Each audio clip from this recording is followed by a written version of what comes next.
City Lights on Location continues with our special look at Woody Allen. And the film is A Midsummer Night's Sex Comedy with an extraordinary cast. And I was thinking when I was watching A Midsummer Night's Sex Comedy, and I hope you're flattered, that I was thinking of Ingmar Bergman, because when I was approaching the film, I thought, is this leaning toward Shakespeare and A Midsummer Night's Dream? Or is this leaning toward Bergman, which we know Woody Allen enjoys leaning toward, and Smiles of a Summer Night?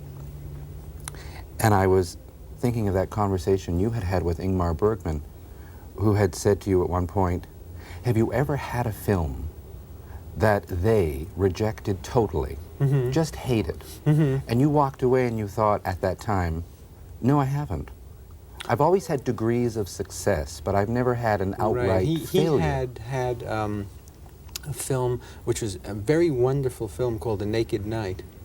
And he said when he put it out, absolutely nobody liked it. No one in the critical community, no people liked it. I mean, it was just an absolute... And at that time, when we had that conversation, I had not really had that experience. But the difference is that...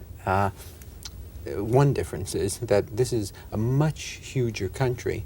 So, you know, no matter what you put out there, somebody, you know, you're going to find somebody that likes it. I mean, even if it's awful. I mean, the worst films come out, and there's always somebody that gets a kick out of them for some reason.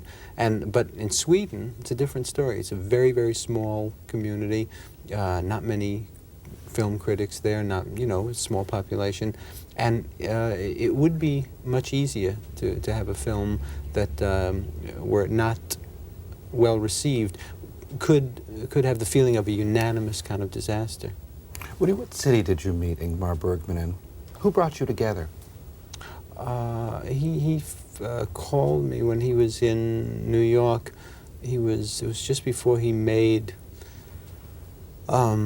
or just after he had completed shooting the one with Ingrid Bergman and Autumn Sonata. And he just, you know, called to have dinner. So we did and chatted. Has your sister Letty seen A Midsummer Night's Sex Comedy? Yes, she has. What was her reaction? You know why I'm asking. No, I can't imagine. Oh, all right. I'm asking what your sister Letty thought of the film, because you always have in your contract, in this particular case with Orion and Filmways, those 2 to 4 weeks of post-production, where when you're at the final stages of film, if you decide to reshoot, it's always worked into the budget. When you have first screenings of finished work, you very often gather together a combination of the same... How do you remember this? This is true. That's my responsibility, I hope. I'm amazed that you remember that. Well, yes, sure, the usual couple of people, that would include my sister, certainly, that I show all my films to. I did show this, as I would with my next, or all, because when you're working on a film for a long period of time, you've got to have some outside perspective. You know, things that I think are wildly amusing turn out not to be, and things that I can't imagine would be funny, people will come in and just laugh at and say, gee, that's the best thing in the film. You know, and because when your nose is to the grindstone for the many months it requires to make a film, it's very difficult to get any perspective on it for a while. And the immediate reaction of Letty and the small circle of friends? Oh, they give me detailed reactions. They tell me, you know, what they like, what they don't like, where they feel this is wrong with it. You know, and then I correct on the basis of these responses. I mean, I evaluate them first. I don't just run out and do it, but frequently there will be a concurrence. I mean, you know, if I have 3 or 4 or 5 people that see the film whose opinions I respect, and who don't really know anything about the project, they come to it very coldly at the end, and 4 out of 5 say, we liked everything but this scene, you know, it's a reasonable indication that something's wrong with that.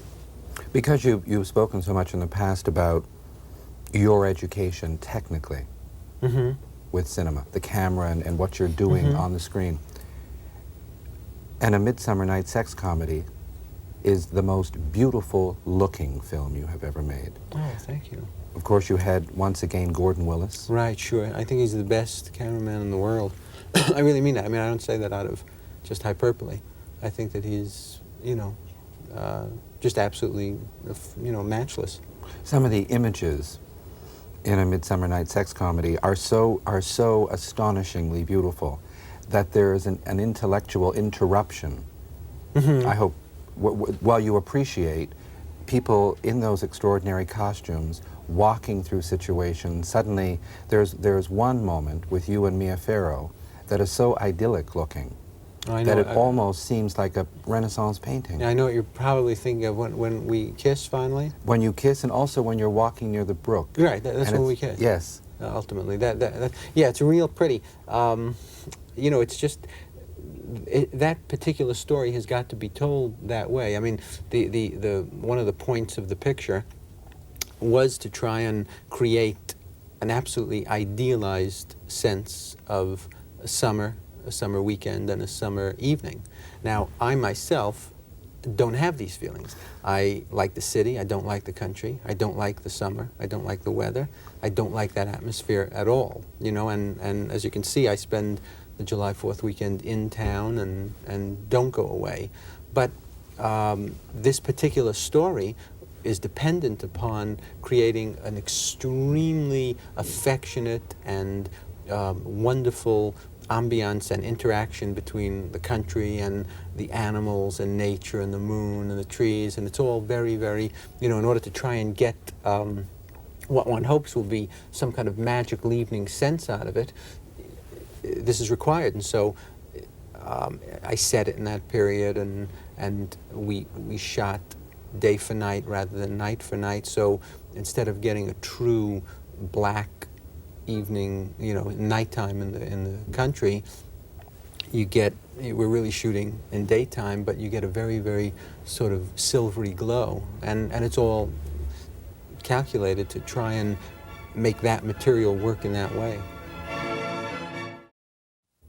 Am I wrong in thinking that if we go past Annie Hall and into Interiors, and then back to Manhattan, Mm-hmm. then Stardust Memories, Mm-hmm. there was a lot of criticism, Mm-hmm. some of it vitriolic, Mm-hmm. about Stardust Memories, Mm-hmm. that Woody Allen is dumping on everybody who loves and or reveres Woody Allen, but most of all, he's dumping on himself. And then one sits through the new film, and there's such loving care and tenderness, not only in everyone's close-ups. I mean, Mia Farrow has never looked that way on film, and she's looked rather well on film before. Mm-hmm. Julie Hagerty as Dulcie the nurse. Yeah, they're pretty women. Everybody. They are. You know, I'm starting Mary out Steenburgen. with good-looking women. I mean, they're interesting looking and they're attractive. And with those women and those costumes, and cameraman and this story, you know, I mean, it's not like doing a neo-realistic Italian film about them. You know, it was a very flattering period for women physically, 1906, about that time, and you know, and they're pretty to begin with. I mean, they're good-looking women. But you also made Tony Roberts as Maxwell, Mm-hmm. and Jose Ferrer as Leopold, very romantic. Right, and that was a major directorial feat. I mean, that was really hard to get a Tony to be romantic. I'm sure once know. you gave him his motivation, all those women. That's practically special effects. I mean, that was the toughest thing in the movie. And Jose was a pleasure to, I'd never worked with him before, and interestingly, he turned out to be the exact opposite of what I thought he would be. What did you think he would be? Well, I thought he would be intimidating. I thought that he would be pompous, the way he plays in the movie, and stuffy and Shakespearean and serious. But it turns out he was just, you know, an athlete and a prize-fight fan and a jazz piano player, and I mean, nothing at all what you would think of Jose Ferrer from seeing him in Cyrano or seeing, you know, or seeing him down over the years, the things that he would play. Just a regular street guy, sort of. You know, I thought you were describing the Shrike for a moment there, and you thought and the the man Shrike, who did sure. the Shrike would come out and Yes, get you. well, sure. You know, I'd seen all those things with him over the years and built up a certain image of him, but he's absolutely nothing like that. I mean, it was very surprising. And Julie Hagerty? Why the choice of Julie Hagerty for Nurse Dulcie? What did you know she would bring to Dulcie? Well, that was a happy accident of casting. Juliet Taylor sent her in to meet me because she thought that I might like her. I didn't write Dulcie like that. I had written Dulcie to be sort of a round, kind of blonde, sex ball, sort of. I mean, what you think of, I don't know, when you think of, I don't know who, Pia Zadora or Bernadette Peters or something, that kind of physical structure. And then Julie came in to the room just for an interview, and after 2 minutes with her, I felt she was perfect, because she wasn't on the nose at all. She wasn't a cliche, and yet she was pretty, and she has this wonderfully gifted comedic sense. I mean, it was extraordinary. And so I thought that rather than find someone for the part, I should redo the part for Julie. So I did it. I sort of redid it for her. And Mary Steenburgen? I never thought Mary would want to play the part, because she had just won an Oscar, and I didn't think that she would want to get in a comparatively low-paying ensemble piece. I thought that she would now want to, you know, do something really that, you know, that shows her some kind of tour de force for her, or a vehicle for her. And I sent her the script on a lark because I thought she'd be perfect to play a country wife. And 20 minutes later, you know, I mean, she got the script, and by the time I got home, she called up and said that she wanted to do it. And so it was just, you know, good fortune right down the line. I had an encounter with Gene Wilder and Gilda Radner, and talking to them and talking about their work together on film, I referred to the fact that I felt that they were romantic clowns. And what I felt watching your film was that we had a group. We had 6 romantic clowns. And Gilda Radner liked it very much, and your name came up in terms of the romantic clowns in film. And she said she had had one of the most humiliating experiences of her life in New York City. She was at a party, looked across a crowded room, saw you, was overcome with respect and awe and affection, but at the time the two of you had never met.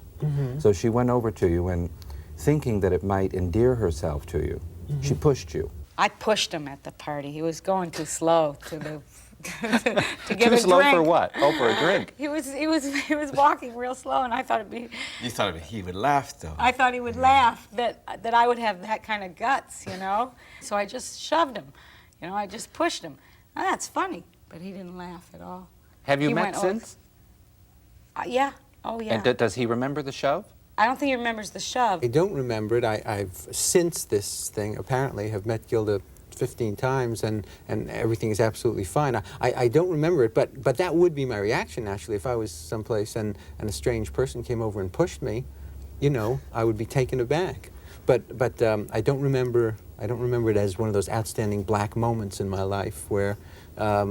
And as I say, I have met Gilda now many, many times, not for any length of time, but at restaurants and at little gatherings or something, and, you know, we always exchange a minute's conversation or something, I mean, lightheartedly, and she's never referred to this or anything, and I certainly haven't. In fact, I met her family with her one day at a restaurant, I recall. Something I'd like to resolve. The first time we had a conversation, and we're talking about the early days of your career, I had the impression that it was in Greenwich Village and might have been the Duplex, and the then prominent agent, Charlie Feldman, came in with Warren Beatty. And it was the appreciation of your nightclub work that led to Feldman suggesting you write What's New Pussycat for correct. Warren Beatty. All correct. Recently... They came into the Blue Angel. I started Blue at the Duplex, but where Charlie and Shirley MacLaine and Warren came to the Blue Angel. Oh, that resolves it, because the recent story was that it was the volume of Shirley MacLaine's laughter and appreciation of you that made Feldman think Woody Allen can write this vehicle for Warren Beatty. Now the three of them were together. Yes, I think that's how it was. I know Shirley was there, and I know Charlie was there, and I know Warren, if he wasn't there that first time, certainly came back with Charlie many times after that. But I believe the three of them were there, and they came backstage after, and Charlie asked me if I wanted to write a movie and appear in it, you know, with Warren and with a lot of beautiful girls, he said at the time. And he said we could all go to Paris and spend some months in Paris, and there'd be many beautiful women. And so I thought about it, and you know, and I didn't think that he was serious, but he followed it up. I mean, the next week a representative called at my office in town and said, "What about it?" And it eventually happened. And as you said, when they finally got together to do the movie, Warren Beatty was off on another film, and you couldn't have been more surprised that it starred Peter O'Toole. Right. Warren, by that time, you know, by the time Charlie was such a procrastinator and was putting together this cast that eventually was the cast of What's New Pussycat, a picture that I did not like, incidentally, but he put together Peter O'Toole and Peter Sellers and all these beautiful women, Ursula Andress and Paula Prentice, and by that time Warren was long gone on something else, and who could blame him, because it took months and months and months before the thing came to fruition. City Lights will return with Woody Allen and more. City Lights on Location continues with our special look at Woody Allen's film. We've been talking around and about A Midsummer Night's Sex Comedy. There are, if one takes your collected short stories, and I won't dwell yet again on the Kugelmass episode, even though it happens to be one of my, is it episode? Kugelmass? Episode, yes. Episode. I always want to say Kugelmass Affair. No, but it's episode. It is deliberately. episode. When you say, or when one can attribute sentences to you about people like Ingmar Bergman, and you say brilliance falls off Bergman like perspiration, and I think that's worth remembering. How do you, because of your attitude, or what's been attributed as your attitude, toward media, toward publicity, toward promotion, here we are in New York City talking about a movie, and you're the kind of filmmaker who can say on occasion, I don't really think it helps a movie to publicize it. And then you as an artist find yourself with an artist like Bergman, about whom you said what I've quoted. Is it easy for you to talk to Ingmar Bergman? Are you comfortable discussing your craft? I'm not too comfortable in general, but he was particularly graceful, so it wasn't hard.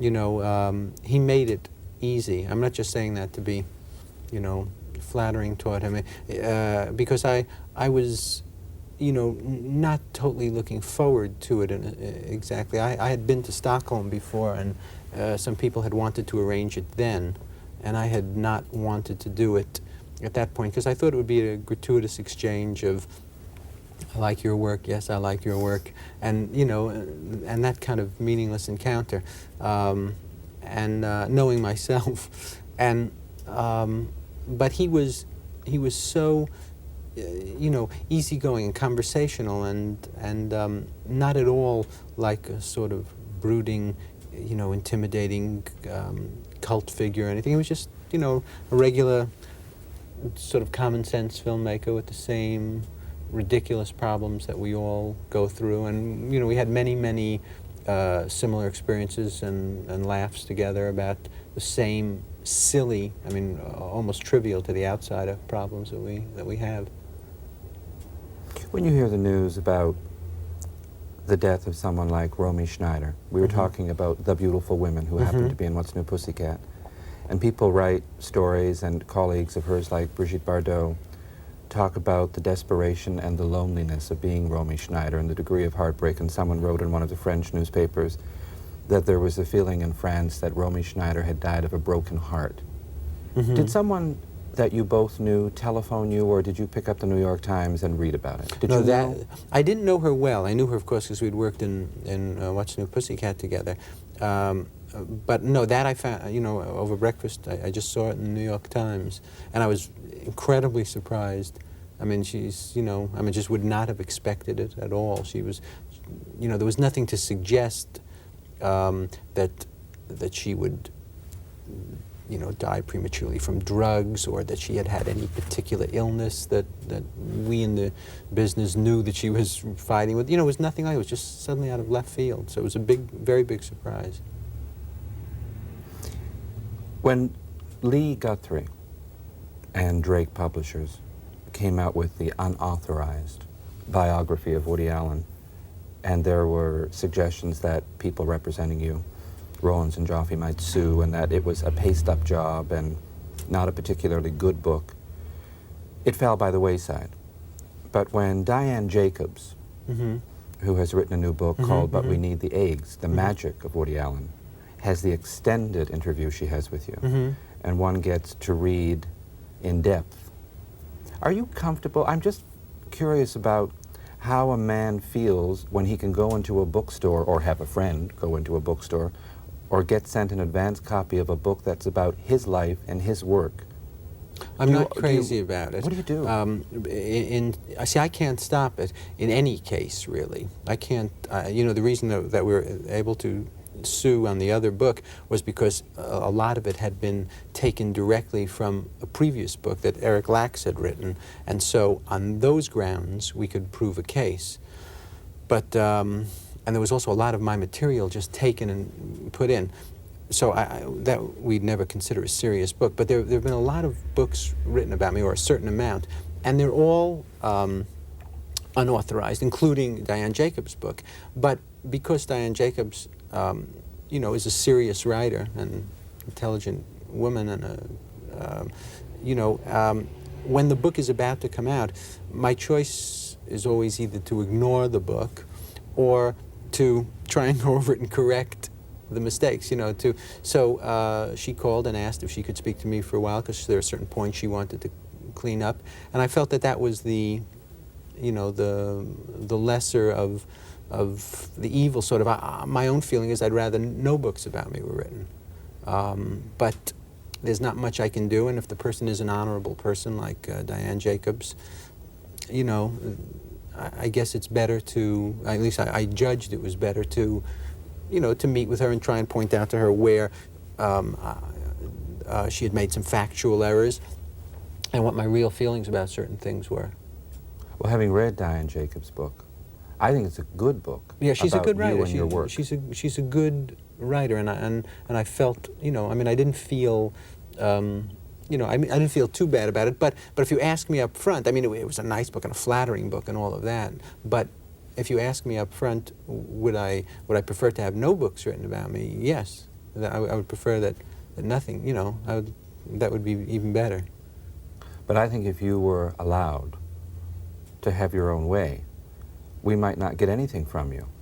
I mean, you might decide when the film is completed that you've changed your mind. I mean, you're the one, you talk about writing and the pleasure you get if the New Yorker calls and says it would be nice to have a piece next month, or the New Republic would like something, and you say, I can sit down and I can write a story, and I sit down and reread it and I decide to tear it up. But a movie, you've already spent Orion's $3 million or whomever's $3 million, and you have to deliver something. Right, that's a terrible thing, because I've always equated the two. I've always equated writing with filmmaking. To me, they're the same thing, except one's with a pen or a typewriter and the other's with a camera. And yes, I'd like to be able to occasionally look at a film that I've done and say, no, I don't think I want to put this out. I would have done that a half dozen times already on films of mine. Now, maybe that came from a long time of working on them, and maybe just as with something I might write, some piece of prose, I dump it in a drawer because I hate it, and then a year later, 6 months later, or 2 years later, I look at it and I say, you know, this is not as bad as I thought, and I publish it, and it turns out to be something that's pleasurable for people. The same could happen with a movie. When I finished Manhattan, I didn't want to put it out. If I had the money, I would have bought it back. You know, of course, I don't have that kind of money. But it's possible that I would have dumped that in a drawer someplace, and maybe I would have looked at it 6 months later, a year later, and thought, you know, it's not a bad movie, and, you know, this is possible. Or maybe not. Maybe I would have gone on feeling negative. This is possible.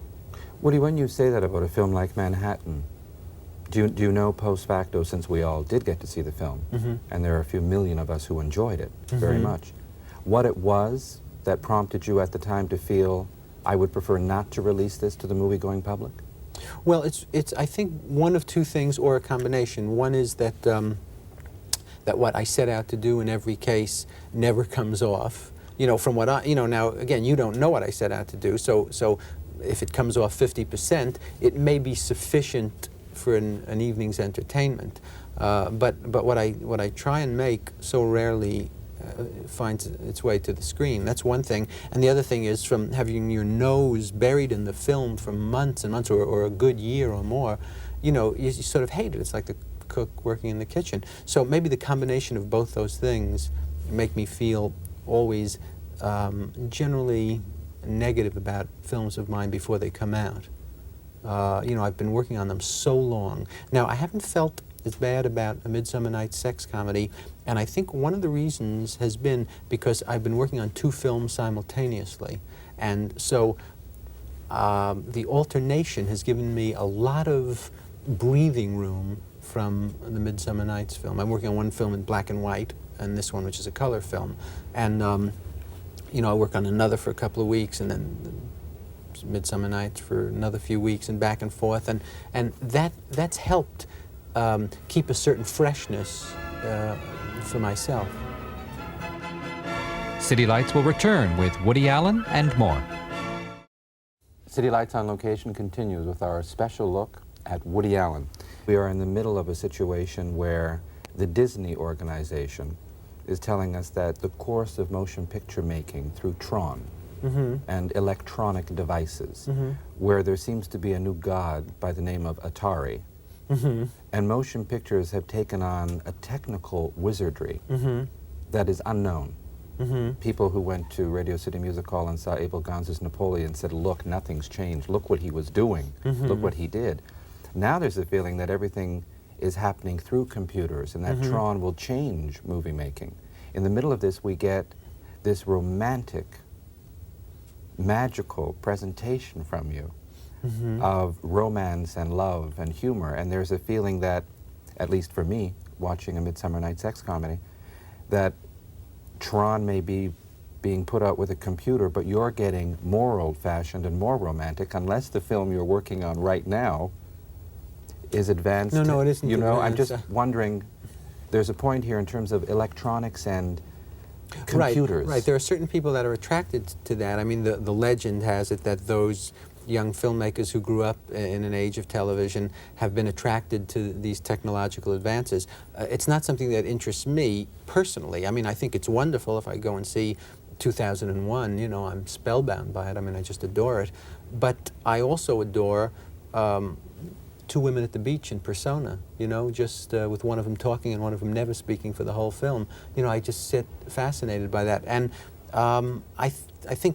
I hope there's room for all of these things in the cinema audience's, desires to see movies. I hope, I notice there are a huge amount of electronic films out, or gadget-oriented films, and probably in the end it boils down to the good ones will survive and have an audience, and the ones that that don't won't. And the same thing is true of films that are, I guess for want of a better description, would be more human-oriented films. Those that are good will attract audiences forever, and those that aren't just won't. Is T.S. Eliot, in your opinion, right when he says that humor is the weapon intelligence uses to defend itself? Well, it is a weapon. I do think that. And yet when Groucho had dinner at T.S. Eliot's house, he could hardly keep awake, It is a weapon. I don't know, a lot of people I know that are not so intelligent have wonderful senses of humor.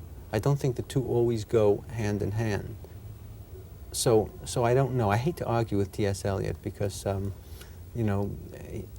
such a fan of his, and he's so much smarter, was so much smarter than I am. But it sounds good. It sounds, pithy. And I think probably if you're very bright, you can make a case for anything. I think Eliot can make that case and make the opposite case. I was thinking of this from Midsummer Night's Sex Comedy. I have a line in the film that goes, I'm paraphrasing myself because I can't remember me, the difference between sex and love, that sex alleviates tension and love causes it. And this is an aphorism that I said in the movie, but it also works the other way around. One could also say that love alleviates tension and sex causes it, and you'd be right there too.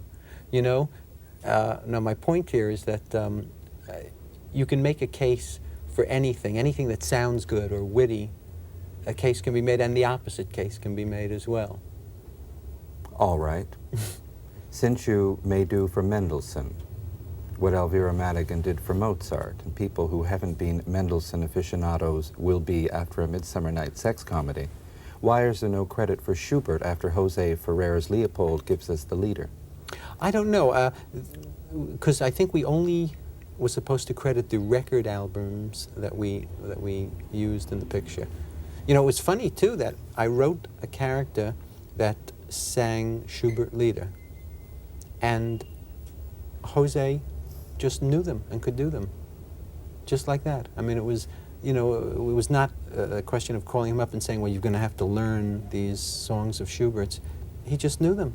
And he sings and can sing, and sang the opera Carmen, I think, in San Francisco or something.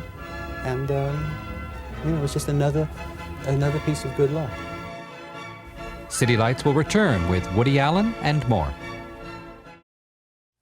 Is the new film after A Midsummer Night's Sex Comedy still Woody Allen's Untitled? Yes, it has no title. It's not that, you know, people always think that we hide the titles, but it isn't true. I mean, they're titles that, as the film develops, you know, I give to it. You know, once I see what emerges with the film, how, if it should be an aggressive title or a passive title, or how good the film is, or once in a while I have had films, Take the Money and Run and Sleeper, where the titles occurred to me early on, and then we just made them known to the public. But for some reason people think that we hide them, but we don't. I just don't think of them until afterward. I accept that from the man who says the only reason for the secrecy during production is that I prefer to work unencumbered. This is true. This is including true. titles. We had a very good time doing Midsummer Night's Sex Comedy because we were shooting on a little country estate, and it was just us. There was nobody else around. It was really a pleasure. It's been a pleasure being with you again. Oh, well, thank you. I thank you. City Lights on location with Woody Allen.